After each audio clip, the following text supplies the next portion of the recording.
Thanks for that introduction, Melanie. So, how many of you have been sitting around on a Saturday night with some friends watching some movies and really wanting a pizza?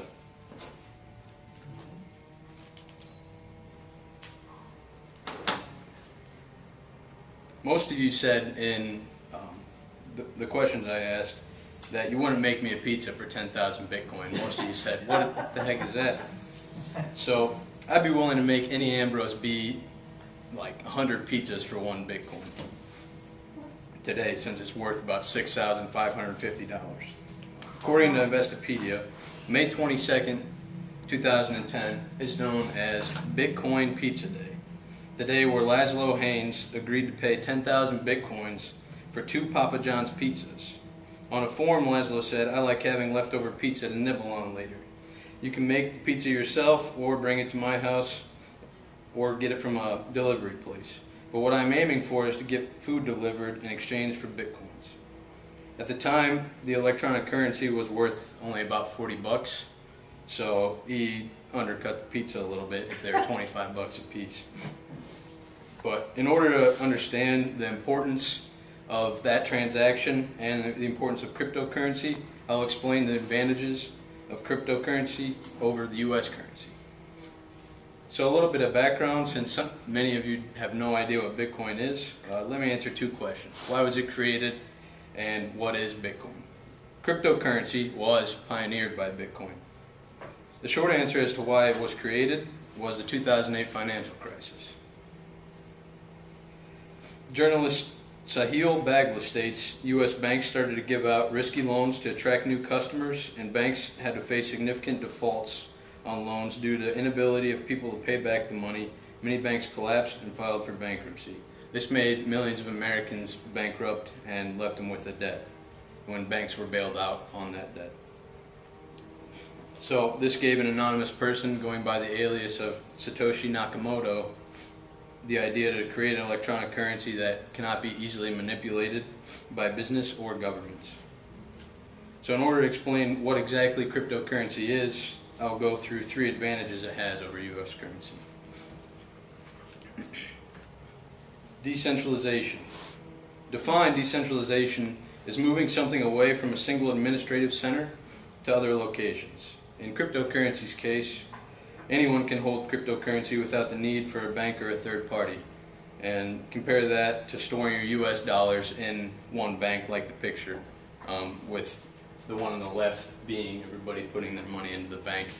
And decentralization, everybody essentially is the bank. It gives the users the benefit of leaving out excess fees that many of you said you did not enjoy from banks. Usually you have a very small fee when doing a cryptocurrency transaction, which is usually about 1%, which definitely beats out taxes and other bank fees.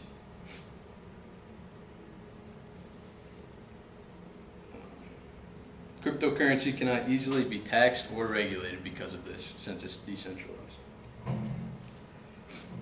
The word for scarcity is usually associated with a negative concept, but in terms of economics, scarcity is a great thing for a currency. Cryptocurrency such as Bitcoin is digitally scarce, and when all Bitcoin creation is completed, there will only be 21 million Bitcoins total. So currently there are about 17 million in circulation, on the circulating supply. And unlike the US dollar, which can be created by the Federal Reserve at any time out of thin air,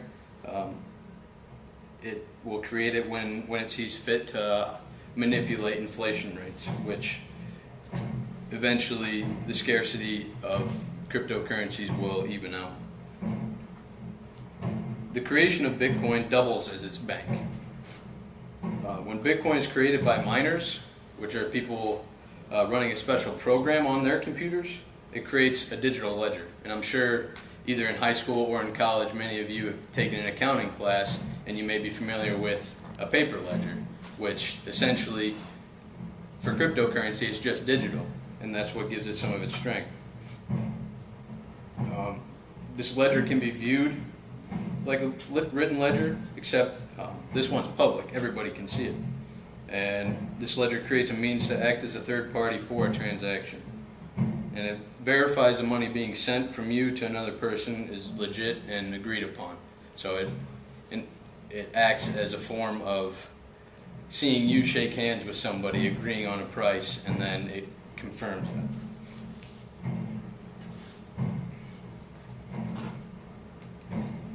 So my final key point is that cryptocurrency is a smarter investment than U.S. currency. Investing in the cryptocurrency could be viewed as investing in a stock, but instead of investing in the currency or stock of a business, you're investing in a new means of electronic money.